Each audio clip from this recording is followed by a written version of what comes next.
impressed by the level of interest and participation by the public.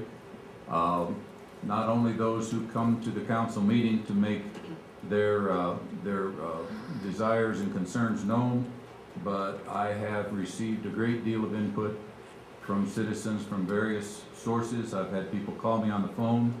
I've had them come to the door of my home. I've been stopped in the parking lot at Walmart, and I've had people engage me in conversation in the checkout line at the grocery store. It has been a humbling experience. I'm very grateful to all the members of the public who have felt that they could approach me, and I hope that will continue to be the case. I do want to say that I have considered all of the input from whatever source. And there was a point made, I think, by one of the citizens that the council is required to consider, and I believe, I know I certainly have, and I believe that's the case with all of us. I do want to see some amendments made to the proposed budget, and they are in 3 areas. One is the dump station, which seems interestingly enough to be the most often mentioned. The other area is the growth of salary and wage expense, and then the third one is water and sewer fees.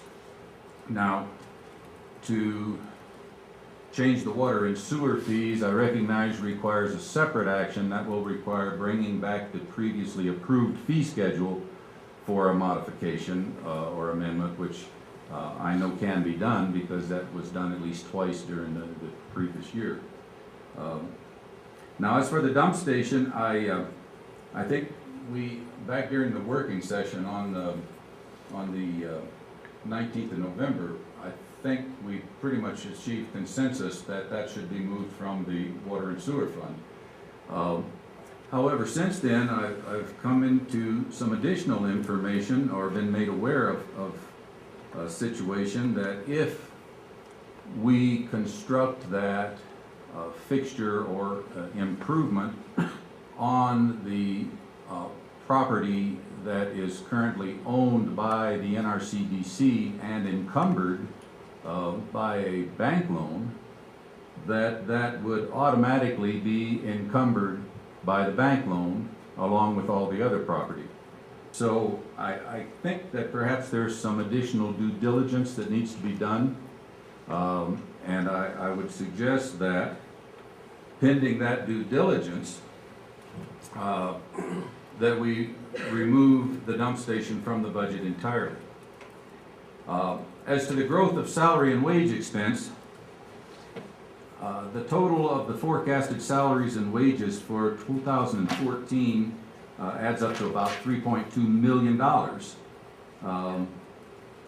That represents a growth from 2011, going back to 2011 and totaling up all of the salary and wage expense. It was about $2.6 million. So in a 3-year period of time, we're forecasting close to a $600,000 increase in that particular aspect of the expense, and that's a 23% growth. I don't believe that that is justifiable. I don't want anybody to think that I am attacking the salaries of our workers. What I am talking about is the growth rate of an expense item on the bottom line of our budget. I think that it's incumbent on us as the stewards of the public's money to do everything that we can to make sure that growth in any expense is reasonable. In this environment, I don't think a 6% plus growth is reasonable. I would suggest that changing the COLA from 2% to 1.5% and capping the dollar amount of the merit pool at $30,000 would give us a growth in 2014 from 2013 of something slightly less than 2.5%, which to me, I personally would like to see it less than that, but I think that's reasonable.